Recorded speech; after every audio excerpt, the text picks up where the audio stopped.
And I'm so glad that I did not make my top 10 or top 5 best zombie weapons list, because I have a feeling that after this update, it might not be the pump action shotgun meta. Now moving on to the ray gun. Yes, they are changing the ray gun up once again. All right, and welcome back, guys. Last week we went over the patch notes. We talked about them increasing the zombies' health, nerfing self-revive, and they talked about doing a little bit of weapon tuning.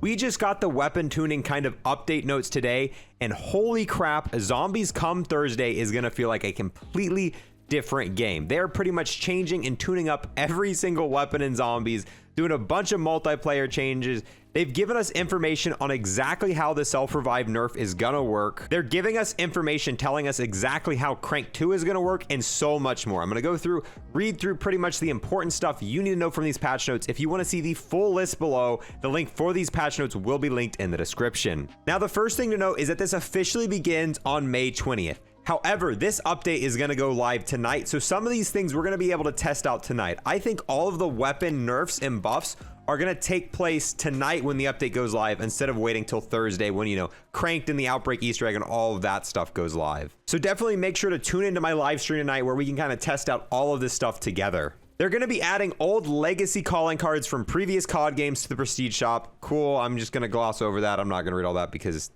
animated calling cards. Let's get to the real news. Now, starting off, we are in the multiplayer section. I'm going to gloss over this really quickly to get to the zombie stuff. But starting off, they're tuning all of the sniper rifles in multiplayer. They're adding this kind of custom flinch. It's got a little bit of weird mechanics. I'm not going to read through all of it, but if you want to know about the new kind of flinch mechanic coming to snipers, this will be linked in the description. But just look at all of these buffs and nerfs that are happening to multiplayer. This right here is just for the Tundra. This is all of the stuff with the different attachments, the bullet velocity, the ADS speed, the Pellington. Look at all this. This is just changes for the Pellington. This right here is for the ZRG in multiplayer. Just keeps going, keeps going, keeps going. That's all for the ZRG. This is for the Swiss. This is all the assault rifles in multiplayer. This is all of the LMGs in multiplayer. All of the pistols, the special weapons. Those were the buffs and nerfs for multiplayer alone. And even multiplayer is going to feel like a completely different game come Season 3 Reloaded. Pretty much the snipers, the pistols, the ARs, all have had tuning. You're really not going to know what to use and what's going to be your kind of new favorite go-to weapon. We got a bunch of little tweaks to the score streaks, really just kind of tweaking the cost of a few score streaks here and there. Nothing too important. Same thing here with the equipment. We've got a few small buffs to the Molotov and the gas mine. Just a few small tweaks, nothing game-changing yet. And now for the important changes into Zombies. This is Crank 2, no time to crank. This is how it's going to work, and it is quite a bit different than the original Crank. So starting off, you can play it on both FIREBASE-Z and D Machina, but the twist is all mystery box locations are active the entire time, and the mystery box is going to feature action movie inspired weapons and support. So to me, that sounds like the rocket launchers, maybe some of the LMGs and stuff like that. I'm not quite sure what all are action movie inspired, maybe the crossbow as well. So yeah, it's going to be kind of a custom mystery box. It doesn't sound like it's going to have the entire loot pool, just really explosions, LMGs, you know, ballistic knives, stuff like that's what I think of. You do not get to spawn in with a custom weapon in this game mode. All players are going to spawn in with the knife regardless. So it's going to be kind of cool. Every single game mode you've been able to play in Zombies and Cold War spawns you in with whatever weapon you want. This is the first time you're going to be forced to spawn in exclusively with a knife. Zombies are going to be dropping more lethal explosive stuff as well, and all the crafting, wall buys, and main quests are disabled for it. So this sounds pretty cool. It's essentially normal Cranked. However, the mystery box is kind of locked down. Zombies are going to be dropping explosives, and you do not get to spawn in with whatever weapon you want. This sounds kind of cool. I don't know how much I'm going to play it. To me, it sounds like it could probably get pretty gimmicky really quickly. And I am a little bit disappointed on one end because Cranked was an amazing way to grind Dark Aether. And I was definitely looking forward to being able to recommend people to, oh, hop in Cranked, get those camos done really quickly now that you can do it on FIREBASE-Z.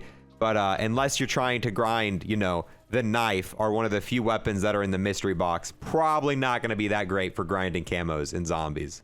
So obviously we're getting the Outbreak Easter egg, we're getting the new Orta encounter and Outbreak, but they've expanded onto the fishing a little bit. So to start off, to be able to fish, you've got to look for the fishing poles scattered throughout the mountains. So you're gonna have to find the fishing rod first, and then you're gonna be able to fish. And I don't know, I can't wait to test out the fishing in Outbreak. This just seems so freaking weird. The Panzers are getting a nerf. You're gonna be able to destroy the jetpack on the Panzer a little bit easier than before. They have increased the Fury Crystal event timer, which to me is amazing. Every time I try to do that Fury Crystal event, especially on higher rounds, there's so many zombies and it takes me so long that I feel like I fail this event more than 80% of the time. Like, I don't even go for it anymore. I just am not able to find all crystals in a short amount of time, especially with all of the zombies running after you. So I'm so glad they've upped the timer for this.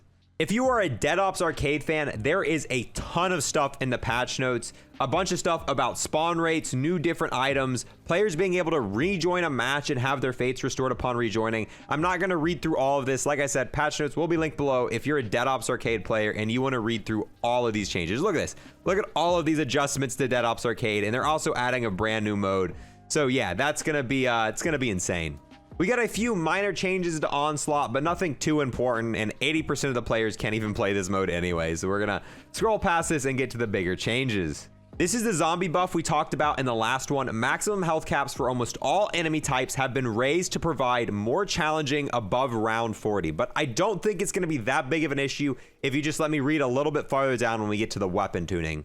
As stated, they're adding DLC weapons to the mystery box and trials. However, they have removed a trial. Remove the trial that required taking damage and healing. Now, when the game first launched, I really didn't like this trial at all, but whenever Season 2 came out and they added Melee Tier 5, I really started to like this challenge, because if you're using any sort of knife weapon and you let a zombie hit you, you knife them, get that additional health, you could farm this challenge to go from the common tier all the way to the legendary tier in like one activation, which is probably why they removed it, because it was so easy to just farm this to be able to max out and get your trial reward.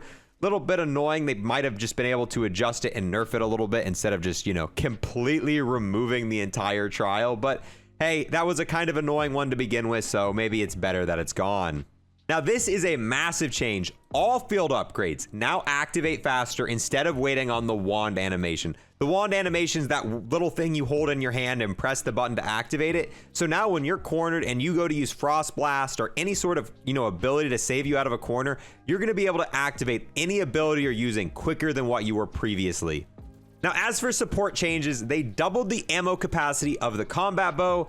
I still don't think it's going to be as good as the Death Machine and the War Machine. We'll have to definitely give it a shot. This is the self-revive nerf they teased in the last patch note. So self-revive cost now increases by 50 high-grade salvage every time it is crafted. So the very first time you buy the self-revive, it's going to cost 250 high-grade salvage. If you go down and need to buy it again, it's now going to be 300 high-grade salvage, then 350, then 400, then 450, then 500, and just keep scaling. And honestly, that's not that bad of a nerf. It's only going up by 50. And even if you're going for like around 100 or around 500 game, you're only going to go down like 10, 15 times. And with the amount of high grade salvage you're going to get, I really don't think you're going to notice this much. Even going for like round 500 gameplays, I still don't think you're going to be going down more than 10 times going to round 500. And you're only going to have to buy this a couple of times. And at most, you're going to be paying like 700, 800 salvage. And if you see the amount of salvage people have on high run games, that's nothing. Now for perks, they're making it so Deadshot now works properly with the crossbow. Now for weapons, we got quite a few changes here. As stated last time, you are now going to be able to apply custom mod blueprints in the middle of a zombies match. The ballistic knife and the crossbow are going to be able to destroy the Dark Aether crystals. The ZRG is now going to have bullet penetration when pack-a-punched. And this right here is the most interesting thing to me.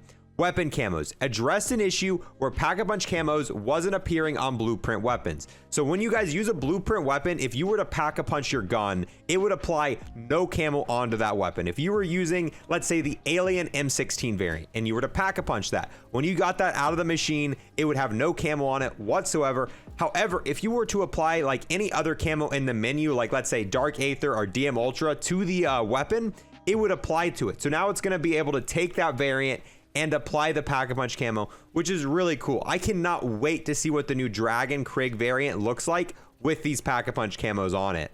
And now we're moving into the massive zombies weapon tuning that is happening with this update. For most updates in this game, when they tune a weapon, those affect both multiplayer and zombies. These weapon tuning right here only affects zombies, just like the ones we saw previous up on this list were only affecting multiplayer. For the most part, the thing we're going to see across the board here is most weapons have gone from a 2.8 headshot multiplier to a 4.0 5 times headshot multiplier. That is massive, and on higher rounds, you're gonna see yourself doing so much more damage hitting headshots on zombies. On top of that, they've also adjusted the magazine size, the stock ammo, and the damage for a lot of pack-a-punch versions of weapons. We're gonna read through quite a few of these. I'm not gonna spend a ton of time here because if you guys look at this, there was a lot of changes in zombies, and I'm so glad that I did not make my top 10 or top 5 best zombie weapons list, because I have a feeling that after this update, it might not be the pump action shotgun meta. I feel like this might allow some other weapons to really take kind of the spotlight with this massive increase to this critical damage multiplier. This is gonna be huge, and I cannot wait to see what new meta weapons emerge from this massive zombies tuning change. So to run down all of these changes quickly, as you can see for most of the assault rifles, including the XM4, the AK, the Krig, the QZB, the FFAR, the Groza, the Farah, pretty much all of these are going from a 2.8 headshot multiplier to a 4.5, a 4.2, right around those range. And the FAR was already extremely good in zombies. I cannot wait to see what this thing is like with a 4.5 headshot multiplier. Same thing, increased ammo capacity, increased max damage, increased stock ammo. And that is something you're gonna see across the board for the ARs. Pretty much every single AR in zombies has pretty much doubled its headshot multiplier, and most of them have got more ammo and more damage while pack-a-punch. Like, just look at that. Pretty much all of them. Not some of these earlier ones didn't get, you know, the increased ammo, but we can safely say across the board, the ARs are going to be a lot better in this update. The SMGs didn't get as big of a headshot multiplier buff. A lot of the SMGs went from 2.8 to 3.8, whereas, you know, the ARs were going from 2.8 to 4.5. That is ridiculous. So we have the MP5 here, the AK-7 for you, the Milano, the Bullfrog, the KSP, the MAC-10, the LZ-10, the PPS-H, so pretty much all the SMGs.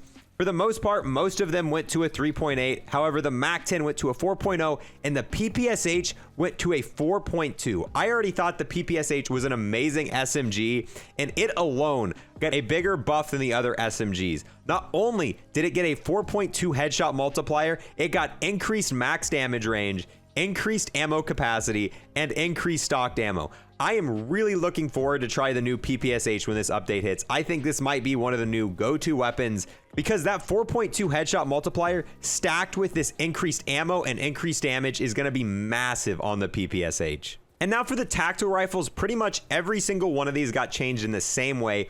All of the critical damage multipliers for TAC rifle now go up to a 4.2. That was the only change in the entire TAC rifle. None of them got increased damage. None of them got increased ammo or any of that stuff. The only thing that changed is that 4.2 headshot multiplier, which makes sense. The TAC rifles were already one of the better categories in zombies, so they didn't need a massive rework. Cannot wait to try out the M16 and the CAR-V with this new increased critical damage. Now for the LMGs, it's a little bit weird. Every single LMG got a massive buff going to a 4.0 headshot multiplier, which is going to be massive. However, the Stoner and the M16 got decreased max damage. So in general, both the Stoner and the M60 in zombies are going to be doing less damage unless you are hitting headshots. In that case, it's going to be doing a lot more because of the headshot multiplier. But yeah, pretty much buffs all around the board for LMGs. Can't wait to try out the Stoner now with that 4.0 headshot multiplier. Same thing with the RPD and the M60. So now we're moving on to the sniper changes, and these ones are a little bit weird. So when you pack the Swiss, it's going to get increased damage, increased min damage, and increased stock ammo, which is cool. The Swiss was already the best sniper in zombies, and it just got even better. Hands down, best sniper in zombies is going to be even better moving on. And then once again, now we're taking the 50 cal. They're going to be increasing the headshot multiplier, which is amazing. Same thing when it's packed. They're going to be increasing just about everything. The critical damage, the max damage, and the stock ammo. The 50 cal was already one of the better snipers in zombies, and it's moving even farther. However, moving on from this point is where things get a little bit weird. So the Pellington, which is already one of the weaker snipers in the game and one of the weaker weapons in general in zombies, is only getting decreased stocked ammo. That's all it's getting. No headshot multiplier, no nothing. Already one of the weakest weapons in zombies, getting a nerf. Same thing with the Tundra. The Tundra already kind of one of the weaker snipers in the game. They're decreasing the max damage. Same thing. When it's pack-a-punch, decreased ammo capacity and decreased stock ammo. One of the worst snipers in the game and one of the worst weapons in the game, only receiving nerfs. Then the same thing with the ZRG. Hands down, the worst weapon in the entire game.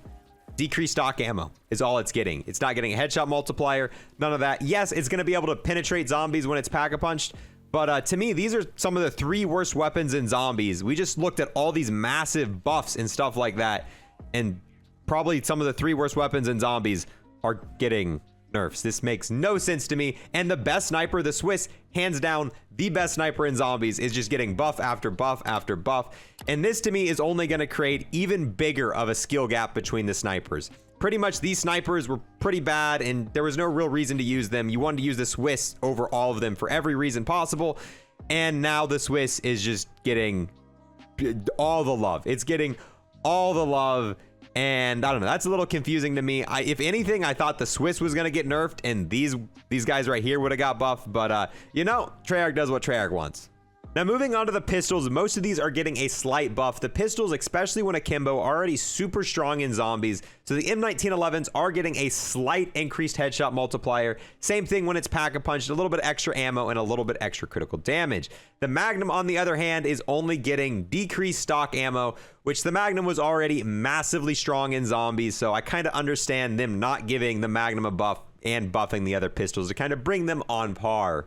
Same thing for the burst pistol here, going all the way up to a 4.5 headshot multiplier, which is going to be massive, and then just some other buffs to give to the pistol as well. Now moving on to the shotgun, starting off here with the pump action shotgun. This shotgun was massively nerfed in the last update, but even after the nerf, it was still the best weapon in the game. They're not really doing too much with it. They are decreasing the stock ammo, decreasing the ammo capacity, but they're adding a mid-range damage, which is going to make it a tiny bit stronger. But overall, they're just kind of lowering the amount of ammo you can carry with the pump action shotgun, but with ammo boxes being all over the place, it doesn't bother me too much. Now the Gallo is getting more base damage before it's pack-a-punched, and then when pack-a-punched, it's getting decreased ammo and decreased stock ammo, just like the pump action. Now for the Street Sweeper, the Sigma, the RPG, and the M79, the only thing that's changing with these weapons is when pack-a-punched, they're going to have increased stock ammo, and that's it.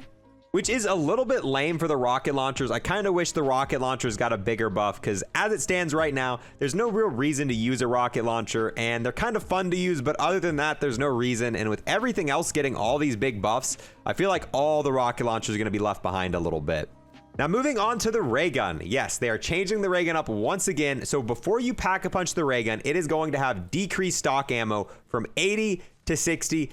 Not a huge deal. I mean, it's the unpacked version. You're not going to have it for long. However, when you pack-a-punch the ray gun, it is now going to have increased ammo capacity from 20 all the way up to 30, increased stock ammo from 80 to 90. Not really a big change there. However, it is going to have a decreased minimum radius damage from 800 down to 700. So ray gun's getting some slight buffs and a little bit of a nerf. So not huge. I don't think it's going to change the ray gun up too much. Going from 800 to 700 for the minimum radius damage. Probably not going to notice it too much. Same thing with the increased ammo. It's not going to be that big of a deal in the long run of things. But yeah, holy crap, that is all of the changes coming to zombies tonight. I cannot wait to see what the new best weapons are going to be. And after all of this, is the pump action shotgun still going to be king? There are massive changes here, and I could potentially see weapons like, you know, maybe the M16 being a top dog now. Maybe the FARA. This weapon was pretty good before the buff, so the FARA might be something to look out for. I'm really looking forward to the PPSH. This was a very underrated SMG before this buff, and with it going to that 4.2 headshot multiplier, cannot wait to see it. So I definitely want to test out all these weapons. Can't wait to kind of give you guys some numbers and really find out what the new kind of best weapons are to use coming in to Season 3 Reloaded tomorrow. But yeah, with that, I'm going to go ahead and wrap this video up here, guys. Definitely let me know what you guys think about all of these changes that we're getting, about the nerfs, the buffs, and everything in between. Let me know in the comments below. Thank you guys so much for watching, and I will see you guys next time.